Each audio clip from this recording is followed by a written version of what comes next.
안녕하세요. 은석입니다. 오늘은 프레젠테이션 프로세스 중 세 번째 단계인 전략 수립 방법에 대해서 설명드리겠습니다. 전략을 만드는 절차는 PT 전략, PT 유형별 전략, 그리고 청중별 전략의 3단계 과정을 거치게 됩니다. 오늘은 그 첫 번째 단계인 프레젠테이션을 어떻게 끌고 갈지에 대한 PT 전략에 대해서 설명드리겠습니다.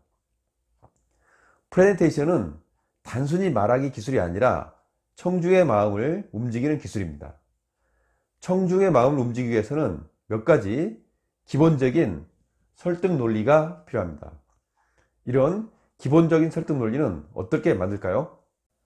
PT 전략의 첫 번째 단계는 PT 종류를 결정하는 일입니다. 프레젠테이션의 목적에 따라 정보 전달형으로 갈지, 설득형으로 갈지, 행동 촉구형으로 갈지, 아니면 오락형으로 갈지를 결정해야 합니다.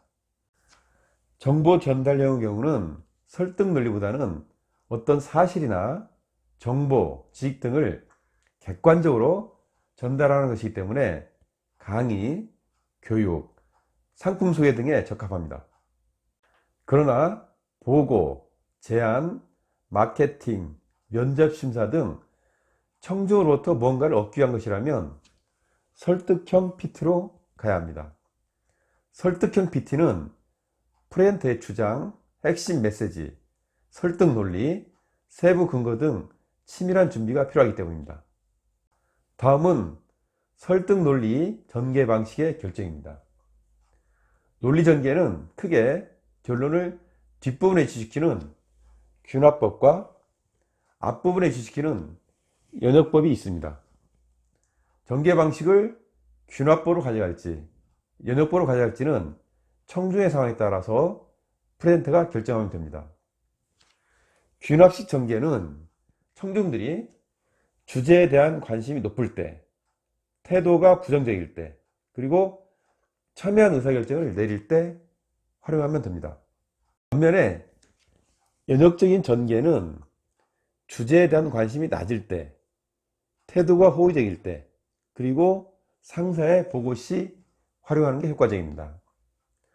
균화법의 예를 들면 맹자는 죽었다, 석가도 죽었다, 공자도 죽었다, 이들은 모두 사람이다, 그러므로 모두 죽는다 와 같이 결론을 뒷부분에 내리는 것입니다.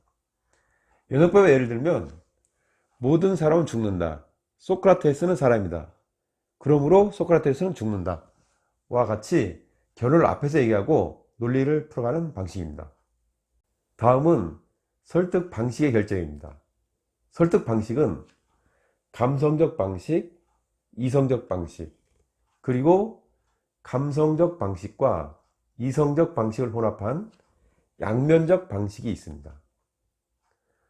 감성적 방식은 파토스라고도 하며 청중의 감정에 호소해 설득력을 높이는 방식입니다. 논리적인 통계나 수치 대신에 사례나 경험담, 일상 용어 등을 이용해 청중을 설득하는 방식입니다. 행동 촉구, 동기부여, 오락형 PT에 많이 사용합니다. 그리고 청중의 태도가 호의적인 경우에 효과가 높습니다. 이성적 방식은 로고스라고도 하며 연구조사 결과, 통계, 수치 등을 이용하여 청중을 설득하는 방식입니다. 정보 전달형, 설득형 PT에 효과적입니다.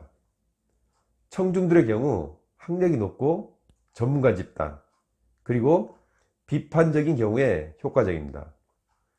그러나 요즘에는 감성과 이성을 혼합한 양면적 설득 방식을 많이 활용합니다. 이성적 방식과 감성적 방식을 7대 3의 비율로 하는 게 좋습니다. 다음은 감성과 이성을 혼합한 양면적인 설득 방식 사례를 설명드리겠습니다. 즉, 감성을 흔드는 인문력을 활용한 사례입니다. 인문력이란 PT의 인문학을 버무리는 능력입니다. 모 기관에서 보안 시스템을 구축하는 사업을 위해 PM으로 참여한 적이 있습니다. 이미 그 기관에는 보안 시스템이 구축이 되어 있었고 기존 구축 업체가 유지 보수까지 하고 있는 상황이었습니다.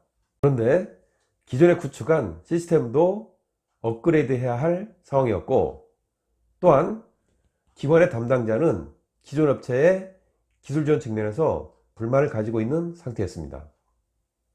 또한 기존 운영 중인 시스템을 새로운 업체가 들어가 새롭게 구축하고 운영한 일은 쉽지 않은 상황이었습니다. 그 기관은 사업 발주를 했고 5개 업체가 입찰에 참여했습니다.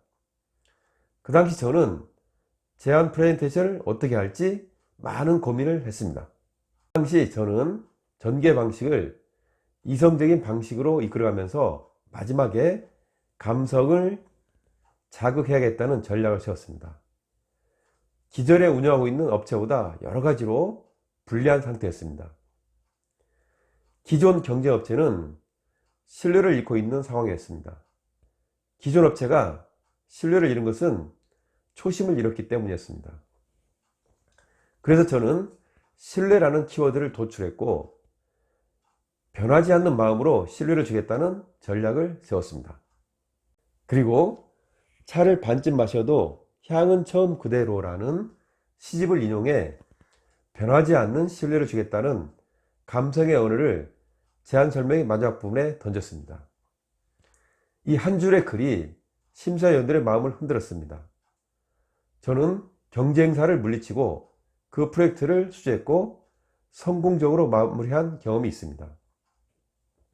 이처럼 이성적으로 접근해 청중의 머리를 이해시키고 감성적으로 접근해 청중의 마음을 흔들어야 합니다. 그래야 프레젠터가 원하는 방향으로 청중을 움직일 수 있습니다. 다음은 시간 배분 계획입니다. 보통 프레젠테이션 전개는 오프닝, 서론, 본론, 결론, 질의응답 그리고 클로징 순으로 이루어집니다. 시간 배분은 프레젠터의 특성이나 청중의 상황에 따라 다릅니다. 일반적으로 1시간 프레젠테이션 한다고 가정하면 오프닝과 클로징은 5분 이내로, 그리고 서론과 결론은 각각 5분 정도 하는 게 좋습니다.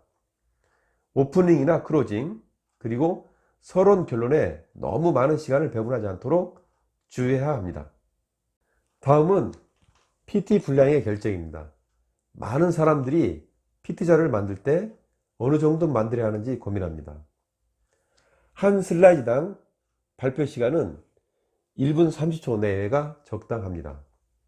만약 30분 발표를 한다고 가정하면 15에서 20 슬라이드를, 그리고 60분 발표한다고 그러면 30에서 35 슬라이드를, 100분 발표한다고 그러면 45에서 50 슬라이드를 준비하는 게 좋습니다. 오늘은 프레젠테이션을 준비하는데 필수적인 PT 유형, 전개 방식, 그리고 설득 방식의 일반적인 PT 전략에 대해서 설명드렸습니다. 특히 설득형 프레젠테이션의 경우 어떤 전략으로 이끌어갈지 설득 논리를 잘 만들어야 된다고 얘기했습니다. 다음 시간에는 PT 유형별 전략을 만드는 방법에 대해서 설명드리겠습니다. 다음 시간에 뵙겠습니다.